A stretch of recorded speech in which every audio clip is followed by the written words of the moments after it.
Sit down. I already poured your drink. You again. Third time this month. Most people space out their visits a little more than that. You look different tonight, not tired. You looked tired last time. Tonight you look like someone who went somewhere they shouldn't have and hasn't fully come back. Tell me, where did you go? I pride myself on not being a tourist. Tourists go to Shibuya Crossing and take the same photo 8 million people have already taken. They eat at conveyor belt sushi restaurants with English menus and think they've experienced Japan. I'm not that. I do research. I find the places that don't show up on the first 10 pages of Google. That's how I found Kuromura, an obscure travel blog. No ads, no affiliate links, just a guy writing long posts about places he'd been. Mentioned a village in the mountains of Yamagata Prefecture. The most authentic rural Japan I've ever seen, he wrote. No tourists, no convenience stores, just rice paddies and cedar forests and old people who live the way their grandparents did. Well, I found it on a map only because I knew the kanji. There was one bus daily from the nearest town. They left at 6:15 a.m. I made sure I was on it. The road narrowed as we climbed. The bus was nearly empty. Two elderly women with shopping bags who got off at stops that seemed to exist only for them, marked by nothing but a rusted sign and a patch of flattened grass. By the time we reached the last stop, I was alone. Kuromura was small. 30, maybe 40 houses along a single road that followed a stream uphill toward the mountains. Cedar trees walled in the sky on both sides. The air was thick with August heat and the sound of cicadas, a wall of noise so total it felt physical, like standing inside a machine. No cell signal. I'd expected that. The ryokan was at the end of the road, where the village thinned into forest. A wooden building, dark with age, 2 stories, a hand-painted sign I could barely read. The woman who opened the door was small, maybe 70, with a face that had seen a lot of weather. She bowed deeply. "Welcome, come in." Her husband appeared behind her, thin, silent, watching me with the expression of someone doing math in their head. I was the only guest. I would be the only guest for my entire stay. They showed me my room, tatami, a low table, a window facing the mountain. Beautiful. The woman, I'll call her Okami-san, brought tea and sweets. Through gestures in my limited Japanese, she communicated 3 things. Don't go past the red gate at the edge of the village. Don't go outside after dark. Don't open the window facing the mountain at night. I nodded seriously, the way you do when an old person tells you something they believe. I thought it was charming. Local superstition. Color for my travel journal. That first afternoon I walked the village. It was impossibly quiet between the cicada pulses. No cars, no music, no children. I saw 3 people total. An old man weeding a garden who didn't look up. A woman hanging laundry who went inside when she saw me. And a cat sitting on a stone wall who was the only creature that seemed unbothered by my presence. At the edge of the village, the road ended at a path that led into the trees. A red torii gate stood at its mouth, small, paint peeling, but unmistakably a boundary marker. I photographed the gate and turned back. For now, that evening, Okami-san served dinner in my room. Grilled river fish, mountain vegetables, rice, miso soup, everything tasted like the earth it came from. Her husband stood by the door the entire time, not menacing, just present, like a sentry. After dinner, I noticed something. The window facing the mountain, the curtain wasn't just drawn, it was nailed to the frame. Small tacks, evenly spaced, driven through the fabric into the wood. I almost pried it open. Almost. Something in the silence of the house made me leave it. That night, I lay in the futon and listened. The cicadas had stopped. In their absence, a sound rose from the direction of the mountain. Rhythmic, slow, stone against stone, like something enormous being dragged across rock. I pulled the blanket higher and did not open the window. Nailed shut, not locked. Nailed. Locks are for keeping people out. Nails are for keeping something from being undone. Morning. Cicadas back at full volume. Sunshine through the one uncovered window. I felt foolish for being unsettled. The village had transformed overnight. Paper lanterns hung from every eave, unlit, waiting. Shimenawa, straw ropes that marked sacred spaces, were strung across doorways, around trees, along the stream. The air smelled of incense and something underneath it. Mineral, raw, like wet rock, and old iron. A festival, Matsuri. I'd stumbled into a rural Japanese festival with no tourists. I spent the morning photographing everything. The decorations were meticulous, handmade, traditional, nothing mass-produced. This was the real thing. Around noon, an old man approached me. He was different from the others. He looked directly at me, walked directly toward me. He wore a clean white shirt. His English was stiff but clear. You leave. Tomorrow, first bus. I smiled. Is the festival tomorrow? I'd love to see. Festival is not for you. He cut me off. Not rude, urgent. Not for outside people. I understand. I'll be respectful. I won't interfere. You leave. First bus, please. He walked away before I could respond. I didn't leave. Of course I didn't. I was 29, alone in a foreign country, and someone had just told me I couldn't see something. That's not how you make me leave. That's how you make me stay. That evening, the scraping sound returned. Louder, closer. It came in intervals. 3 scrapes, a pause. 3 scrapes, a pause, like a ritual pattern. The whole building absorbed the vibration. I pressed my ear to the nailed curtain. Through the fabric, the sound, and something else.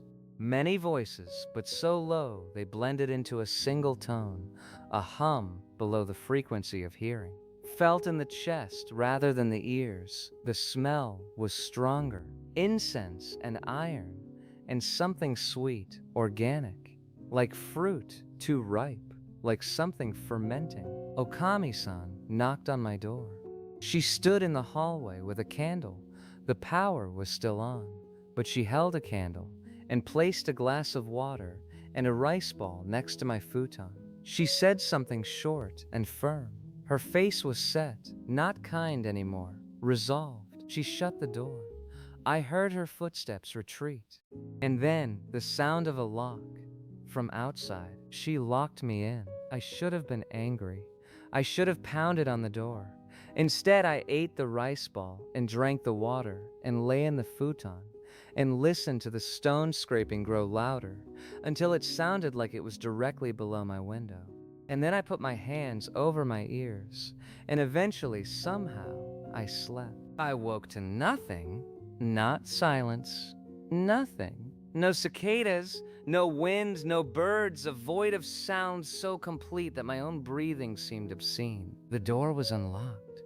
Downstairs, Okami-san was in the kitchen. She brought my breakfast without looking at me.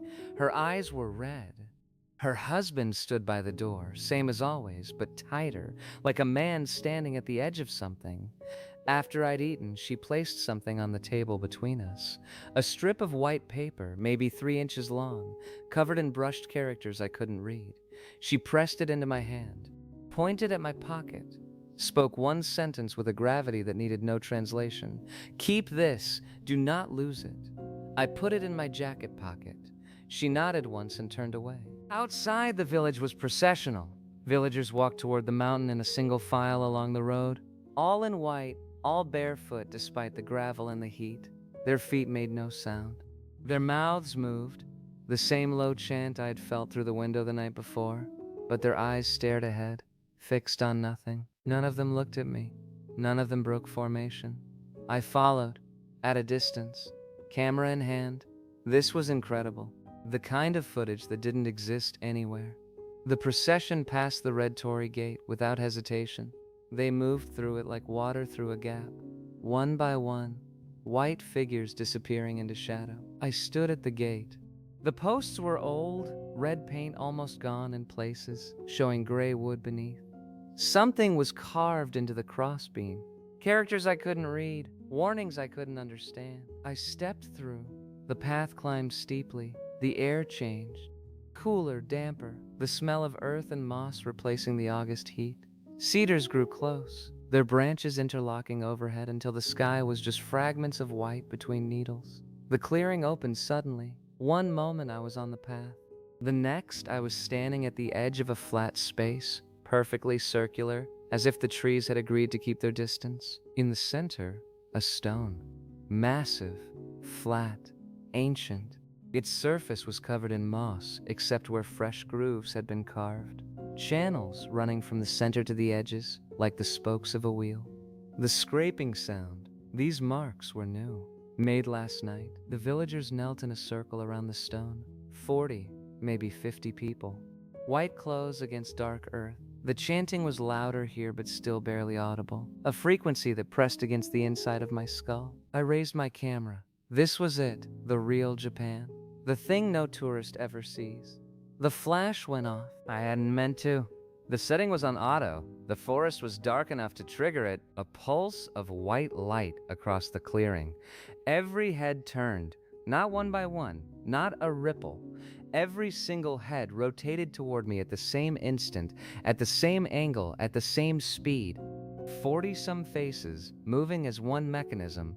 Their eyes found me with a precision that wasn't human, that couldn't be human. Silence. The chanting stopped. The cicadas were already gone. The world held nothing but the sound of my own heart hitting my ribs. The old man from yesterday was there, front of the circle. He looked at me with an expression I'll never forget. Not anger, not surprise. Pity. Pity, that's always worse than anger. I turned and ran. The path was gone. Not hidden, gone. Where I had walked 30 seconds ago, there were only trees. The same cedars in every direction, the same moss on every trunk, the same dead needles on the ground. No trail, no footprints, no gate. I picked a direction and moved, fast. Branches snagging my jacket, roots catching my feet. The scraping sound started again. Behind me, above, I couldn't place it. It came from the stone and the trees and the ground all at once. I ran until the trees thinned and the village appeared below me. The village was wrong. Every lantern was extinguished, every door shut, every window shuttered. The street was empty in a way that felt permanent, like a village that had been abandoned for years rather than minutes. I ran to the ryokan. The front door had a shimenawa rope tied across it, sealed. My shoes were placed neatly on the step, side by side, toes pointing away from the building. I know enough about Japan to know what that means. You place the shoes of the dead facing away. The paper the Fudo Kami-san had given me. I reached into my jacket pocket. Empty. I searched every pocket, patted myself down, turned my jacket inside out. Gone. Lost somewhere on the path. Lost when I ran. The scraping sound stopped. In the silence, from inside the inn, a woman crying. Okami-san, not loud, not theatrical. The quiet crying of someone who already knows the outcome. And then, from the mountain, footsteps, but wrong, not a human rhythm. Too many, too even, like dozens of feet moving in perfect synchronization, or one thing with many legs.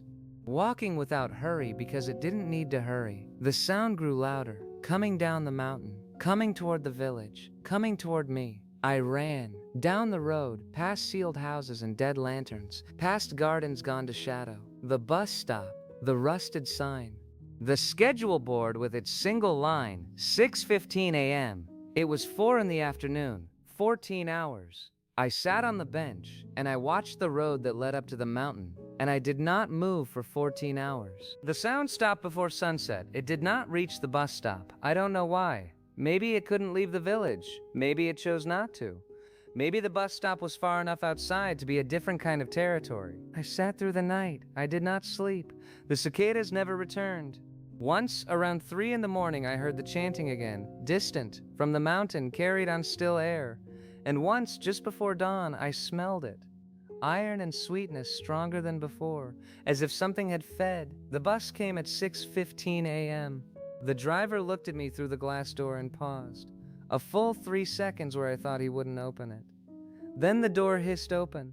I climbed aboard, sat in the front seat because I needed to be close to another human being. As we pulled away, I looked back. Every lantern was lit, every door open.